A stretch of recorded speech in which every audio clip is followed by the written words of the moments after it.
99% ഫോണിന് ശേഷം 1000% റിട്ടേൺ നൽകിയ ഒരു സ്റ്റോക്കിനെ പറ്റിയിട്ടാണ് നമ്മൾ ഈ വീഡിയോയിൽ ഡിസ്കസ് ചെയ്യുന്നത്.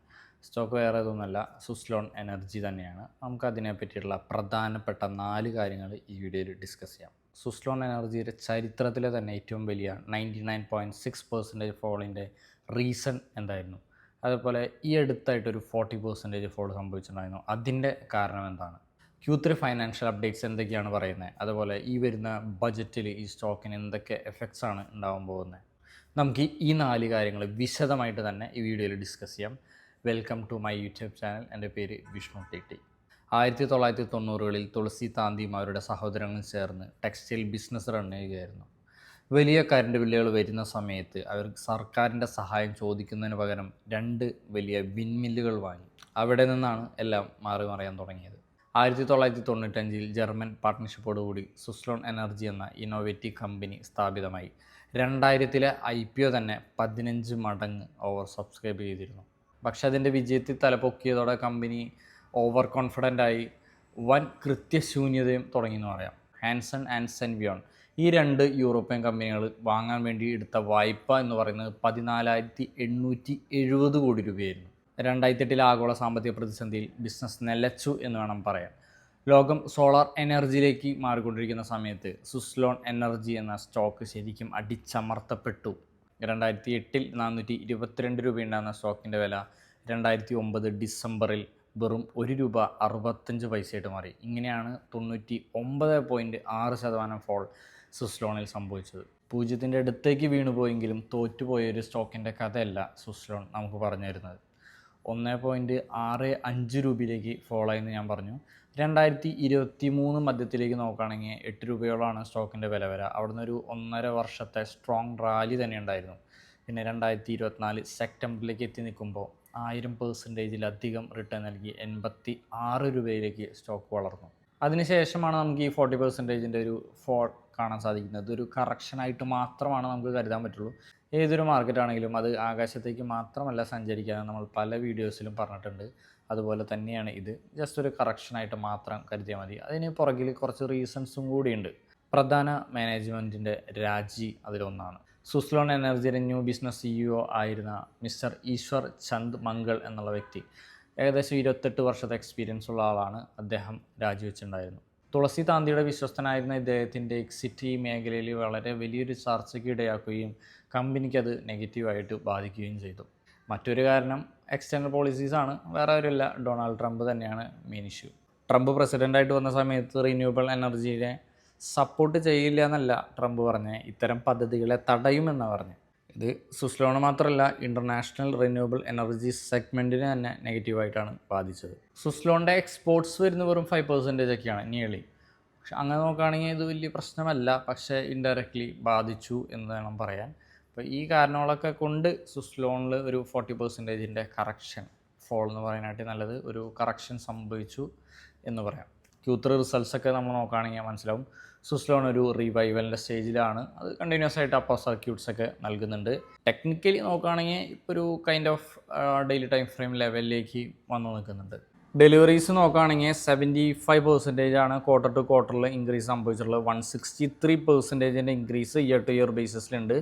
റവന്യൂവിൽ വന്ന മാറ്റം 42% ഇൻക്രീസ് ഇയർ ടു ഇയറിൽ. 91% ഇൻക്രീസ് ഉണ്ട്.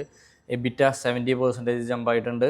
ആനുവലി നോക്കുകയാണെങ്കിൽ 102%. പാറ്റിൽ സംഭവിച്ചുള്ള ഇൻക്രീസ് എന്ന് പറയുന്നത് 93%, ഇയർ ടു ഇയർ 91% അപ്പോൾ ഈ ഡാറ്റാസ് നോക്കുമ്പോൾ എന്താ പറയുക, ഹ്യൂജ് ചേഞ്ചാണ് നമുക്ക് പ്രതീക്ഷിക്കാൻ പറ്റുക സുസ്ലോൺ എനർജി എന്ന സ്റ്റോക്കിൽ. ഇനി സെഗ്മെൻറ്റ് വൈസ് നോക്കുകയാണെങ്കിൽ വിൻഡ് ടർബൈൻ ജനറേറ്റർ എന്നുള്ള സെഗ്മെൻറ്റിൽ ക്രിയേറ്റഡ് ആവുന്ന ടോട്ടൽ റവന്യൂവിൻ്റെ 75.4% റവന്യൂ ജനറേറ്റ് ചെയ്യുന്നത് ഈ സുസ്ലോൺ എനർജി എന്ന സ്റ്റോക്കാണ്. അതുപോലെ തന്നെ വിൻഡ് ടർബൈൻ ബിസിനസ്സിൽ റവന്യൂ ഇൻക്രീസ് ആയിട്ടുണ്ട്.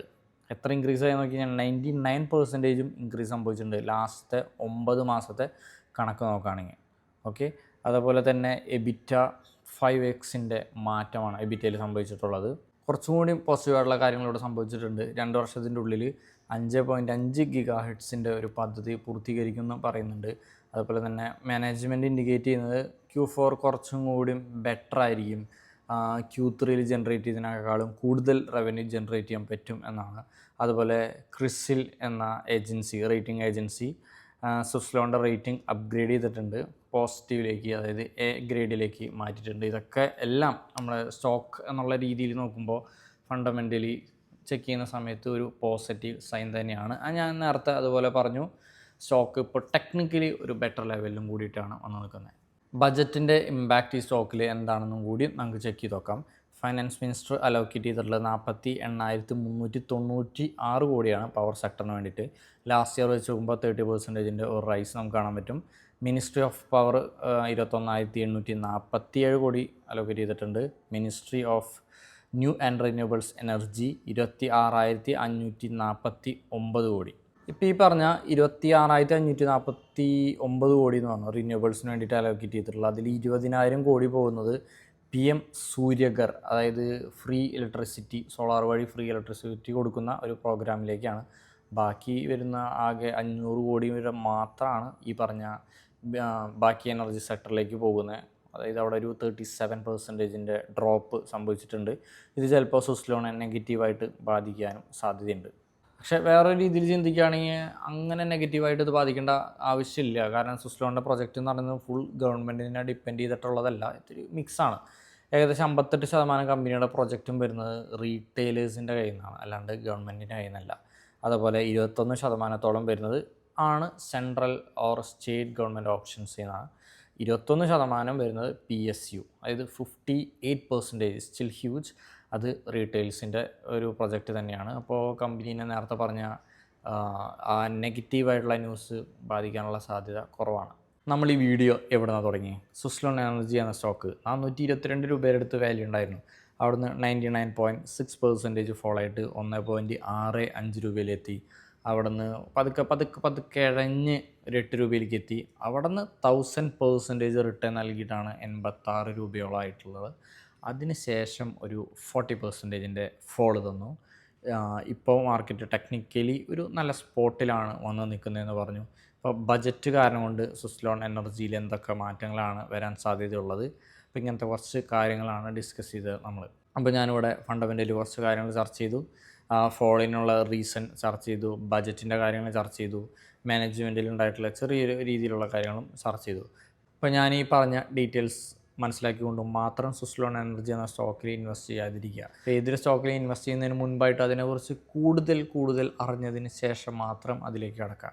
കാരണം ഇൻവെസ്റ്റ്മെൻറ്റ് എന്ന് പറയുന്നത് ഒരിക്കലും ഒരു ഷോർട്ട് ടൈം ആയിട്ടുള്ള പ്രോസസ്സല്ല. ചിലപ്പോൾ 10-15 കൊല്ലമായിരിക്കാം നമ്മൾ ലക്ഷ്യമിട്ടുണ്ടായിരിക്കുക. അപ്പോൾ 10-15 കൊല്ലത്തേക്ക് നിങ്ങളുടെ മണി ഒരു പർട്ടിക്കുലർ ഫൈനാൻഷ്യൽ ഇൻസ്ട്രുമെൻറ്റിലേക്ക് നിക്ഷേപിക്കുന്നതിന് മുൻപായിട്ട് വ്യക്തമായ ധാരണ അതിനെക്കുറിച്ച് ഉണ്ടാകുന്നത് വളരെയധികം നല്ലതായിരിക്കും. അപ്പോൾ ഈ വീഡിയോ നിങ്ങൾക്ക് ഇഷ്ടപ്പെട്ടു എന്ന് ഞാൻ വിചാരിക്കുന്നു. നമുക്ക് അടുത്ത വീഡിയോയുമായിട്ട് അടുത്ത ആഴ്ച കാണാം. അതുവരയ്ക്കും good bye. Thank you for watching my video.